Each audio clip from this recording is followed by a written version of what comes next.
Hello friends, एक बार फिर से स्वागत आप सभी का द उमंग प्लेटफॉर्म पर। ये आज का जो आपका ये वीडियो रहेगा ये G20 शिखर सम्मेलन से संबंधित रहेगा। ठीक है, इसमें G20 सम्मेलन से आपके आने वाले एग्जाम में बहुत सारा क्वेश्चन आपको निकल करके आएगा। किसी भी एग्जाम का हो, चाहे सेंट्रल गवर्नमेंट का हो या किसी राज्य सरकार का हो। चलिए देखते हैं G20 शिखर सम्मेलन के बारे में। तो आपको बता दें कि जो G20 है वो एक 20 देश सदस्यों का एक ग्रुप है। ठीक है, इसलिए इसका नाम G20 पड़ता है। उसके बाद हम बात करते हैं कि G20 का गठन कब किया गया था। जो G20 का आपका गठन किया गया था वो 20 सदस्य देशों के द्वारा किया गया था। ये आपका इसका स्थापना 1999 में किया गया था। ठीक है, कब किया गया था? आपका 1999 में किया गया था।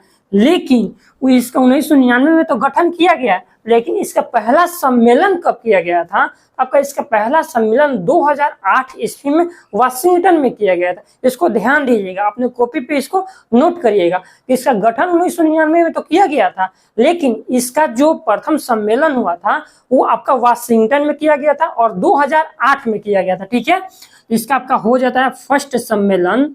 इसका पहला सम्मेलन हुआ था 2008 में। ठीक है, इसका पहला सम्मेलन 2008 में किया गया था और कहाँ किया गया था? आपका वाशिंगटन में किया गया था, यानी कि अमेरिका, कहने का मतलब अमेरिका में किया गया था, वाशिंगटन में किया गया था। ये आपका एक क्वेश्चन हो जाता है। उसके बाद दूसरा हम बात करते हैं कि आखिर ऐसे हर साल इसका सम्मेलन होता है। ऐसे करते करते 2023 का जो सम्मेलन हुआ था वो आपका किस देश में किया गया था? तो 2023 में आपका जो सम्मेलन हुआ था वो भारत के द्वारा किया गया, यानी कभी हाल ही में भारत द्वारा G20 शिखर सम्मेलन का जो हो रहा है सम्मेलन वो अभी किया जा रहा है। तो जो 2023 का जो आपका सम्मेलन हुआ था वो आपका भारत के द्वारा किया गया था। किसके द्वारा किया गया? आपका भारत के द्वारा किया गया था। ठीक है, और इसका एक थीम भी रखा गया था। उस थीम का नाम क्या था? ये थीम जो आपको ये नहीं पूछेगा, ये भी पूछ सकता है। 2023 का सम्मेलन का हुआ था भारत में और इसका थीम क्या था? तो हम आपको बता दें कि इसका जो थीम था वो था वसुधैव कुटुंबकम। क्या था? वसुधैव कुटुंबकम। इसको ध्यान दीजिएगा, वसुधैव इसका इस संस्कृत वर्ड है, वसुधैव कुटुंबकम था। वसुधैव कुटुंबकम का अर्थ होता है एक पृथ्वी, एक परिवार और एक। थीम तो हो जाएगा वसुधैव कुटुंबकम, लेकिन जो G20 का जो विजन होगा वो एक पृथ्वी, एक परिवार और एक फ्यूचर, यानी कि एक भविष्य में होगा। ठीक है, आपका हम विजन यहाँ पे लिख देते हैं। ठीक है, ये किस विजन पे काम करेगा? तो हो जाएगा एक पृथ्वी, एक परिवार, एक पृथ्वी, एक परिवार और एक पृथ्वी, एक परिवार और एक भविष्य। ठीक है, ये इस विजन पे आपका ये काम करेगा। ये आपका दोनों आप इंपॉर्टेंट है। इसका थीम हो जाएगा वसुधैव कुटुंबकम और किस विजन पे काम करेगा? एक पृथ्वी, एक परिवार और एक भविष्य। और एक और बड़ी बात आपको बता देते हैं, जो G20 का जो सम्मेलन भारत में हो रहा है वो तो भारत में हो ही रहा है, लेकिन बहुत सारे विभिन्न शहरों में ये किया जा रहा है। हर शहरों में अलग अलग प्रकार से किए जा रहे हैं। मान लीजिए वाराणसी में किया जा रहा है तो वाराणसी में पर्यावरण से संबंधित किया जा रहा है, शिक्षा से संबंधित दूसरे शहर में किया जा रहा है, या साफ सुथरा से संबंधित दूसरे शहर में किया जा रहा है। इसी तरह आपका भारत के विभिन्न शहरों में ये G20 का सम्मेलन किया जा रहा है। तो भारत का जो G20 का सम्मेलन हुआ था वो पहला सम्मेलन किस शहर में किया गया था? जो पहला सम्मेलन था वो राजस्थान के उदयपुर शहर में किया गया था। ठीक है, पहला सम्मेलन आपका भारत में कहाँ हुआ था? फर्स्ट तो आपका उदयपुर में किया गया था। ठीक है, उदयपुर में किया गया था। और उदयपुर किस राज्य में है? आपका राजस्थान में है। ठीक है, राजस्थान में है। इसी प्रकार करते करते पहला दूसरा करते करते आपका 100 नंबर वाला इंपॉर्टेंट हो जाता है। ठीक है, 100 नंबर वाला इंपॉर्टेंट इसलिए हो जाता है, हम आपको बता दें कि जो 100वां हुआ था G20 का सम्मेलन आपका वाराणसी में किया गया था। ठीक है, आपका 100 हो गया था आपका वाराणसी में। ठीक है, वाराणसी में, ये वाराणसी आपका उत्तर प्रदेश में, ये गंगा नदी के किनारे एक शहर है। ठीक है, उत्तर प्रदेश में। आपका पहला हुआ था उदयपुर में और इस प्रकार 100वां हो गया था वाराणसी में। और अभी हाल ही में न्यू दिल्ली में आपका सम्मेलन किया गया है। उसमें बहुत सारे मतलब जितने भी G20 सदस्य, G20 देशों के सदस्य, सारे के प्रेसिडेंट, प्राइम मिनिस्टर दिल्ली में आए हुए थे। ठीक है, तो अभी चल ही रहा है, तो आपका 100वां हो जाता है। अब हम बात करेंगे G20 जो जितने भी G20 जो ये संगठन है उसमें कौन कौन से देश आते हैं, आपको हम याद करने का झंझट ही खत्म कर देते हैं। उस सिर्फ थोड़ा सा आपको समझना है। सबसे पहले बता देते हैं कि पूरे पृथ्वी पर हमारे 7 कॉन्टिनेंट है, ठीक है। उसमें आप एक कॉन्टिनेंट को छोड़ दीजिए, जैसे आर्कटिक जो कॉन्टिनेंट होता है महादेश उसको छोड़ दीजिए, क्योंकि उसमें बहुत सारे जो देश होते हैं नहीं आते हैं, क्योंकि आप बहुत सारा जो एरिया सारा एरिया बर्फ से ढका हुआ रहता है। तो 6 कॉन्टिनेंट, पहला आता है उत्तरी अमेरिका, फिर दक्षिणी अमेरिका, फिर आता है यूरोप, फिर अफ्रीका, फिर एशिया और ऑस्ट्रेलिया आ जाता है। तो जो G20 के सदस्य होते हैं वो इन्हीं 6 महादेश से निकल करके आते हैं। तो सबसे पहले हम लोग देखेंगे उत्तरी अमेरिका से कौन कौन से देश आते हैं। तो उत्तरी अमेरिका से आपके 3 देश आते हैं, यानी कहने का मतलब उत्तरी अमेरिका से 3 बड़े देश हैं और बहुत सारे छोटे छोटे देश हैं, लेकिन 3 प्रमुख बड़े देश हैं। जैसे हो जाएगा आपका कनाडा हो जाएगा, अमेरिका हो जाएगा और मैक्सिको हो जाएगा। तो उत्तरी अमेरिका से 3 देश आएंगे, कनाडा आएगा, अमेरिका आएगा और मैक्सिको आएगा। तीनों बड़े बड़े उत्तरी अमेरिका के देश है। आपका ये 3 हो गया। उसके बाद आपका आता है दक्षिण अमेरिका। दक्षिण अमेरिका में आपको 2 बड़े बड़े प्रमुख देश है। कौन कौन? एक आ जाता है ब्राजील और एक आ जाता है अर्जेंटीना। ध्यान दीजिएगा मेरे इस शब्दों को। दक्षिण अमेरिका से 2 देश आते हैं। कौन कौन सा? एक आ जाएगा आपका ब्राजील और दूसरा आ जाएगा आपका अर्जेंटीना। ये दोनों बड़े देश हैं दक्षिण अमेरिका के। तो उत्तरी अमेरिका के 3 और दक्षिण अमेरिका के 2 मिलकर के कुल 5 हो गए, ठीक है। उसके बाद हम लोग बात करते हैं यूरोप में। तो यूरोप को आप कैसे याद कर रखिएगा कि यूरोप में जितने भी बड़े बड़े देश यानी कि डेवलप कंट्री हैं उसको हम लोग ले लेंगे।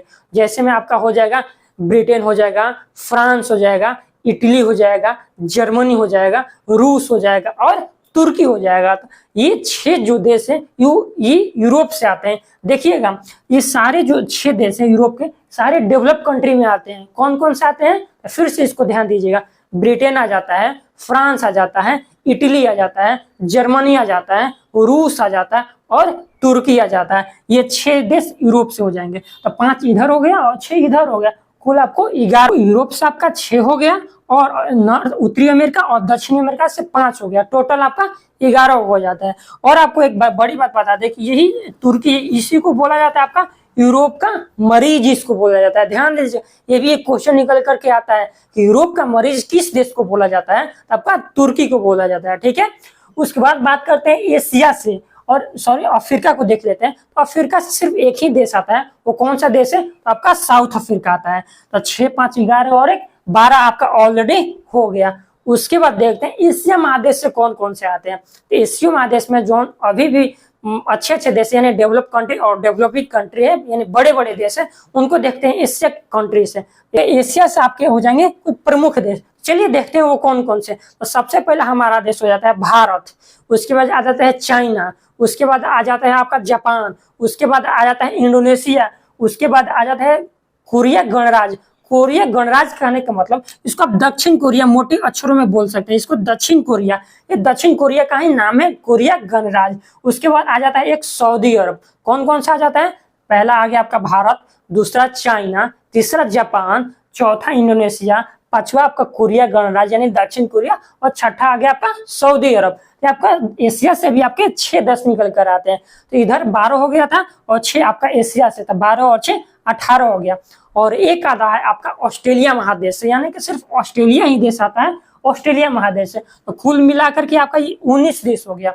और एक देश और आ जाता है जिसको यूरोपीय यूनियन बोला जाता है, ठीक है। कौन सा? तो इसको यूरोपीय यूनियन बोला जाता है। इस देश हो जाता है और एक आ जाता है यूरोपीय यूनियन। यूरोपीय यूनियन कहने का मतलब कि जितने भी यूरोप महादेश में छोटे छोटे जो देश बनते हैं उन लोगों का एक संगठन यानी ग्रुप है, वही ग्रुप उठ करके यहाँ पे आ जाता है। इसीलिए हम यहाँ पे 19+1 लिखे हैं जिसको यूरोपियन यूनियन बोला जाता है। और 2023 में जो सम्मेलन हुआ उसमें एक और यूनियन शामिल हो गया, उसका नाम दिया गया अफ्रीकन यूनियन। यानी कि अफ्रीका के जितने भी छोटे छोटे देश हैं वो सारे मिलकर के एक यूनियन बनाएंगे।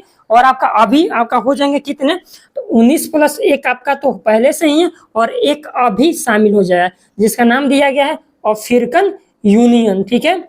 African union. इस पर आपका टोटल देश हो जाएंगे आपका 21 हो जाएंगे, ठीक है। 19 और 21 और 21। एक बार इसको एक समरी के तौर पर हम आपको बता देते हैं कि कौन कौन से देश है। आपका उत्तरी अमेरिका से 3 बड़े देश, अमेरिका, कनाडा और मैक्सिको। दक्षिण अमेरिका से आपके 2 देश, अर्जेंटीना आ जाता है और ब्राजील आ जाता है। 3, 2, 5। उसका यूरोप से जितने भी सारे प्रमुख देश है वो आ जाते हैं। जैसे आ जाता है फ्रांस, जर्मनी, इटली, ब्रिटेन, रसिया, सॉरी रूस और तुर्की, ये 6 आ जाते हैं। उसके बाद साउथ अफ्रीका से एक देश साउथ अफ्रीका ही आ जाता है। उसके बाद एशिया के प्रमुख देश आपके भारत, चीन, जापान, इंडोनेशिया, कोरिया गणराज्य और सऊदी अरब, ये हो जाएंगे। उसके बाद आपका ऑस्ट्रेलिया से एक देश आता है, वो आपका ऑस्ट्रेलिया हो जाता है। फिर यूरोपीय यूनियन और अफ्रीकन यूनियन, कुल मिलाकर के अभी तक आपसे पूछा जाएगा तो आपका 21 देश इसमें आ चुके हैं। और एक आपको बात बता देते हैं, जो 2022 में इसका सम्मेलन किया गया था वो कहाँ किया गया था।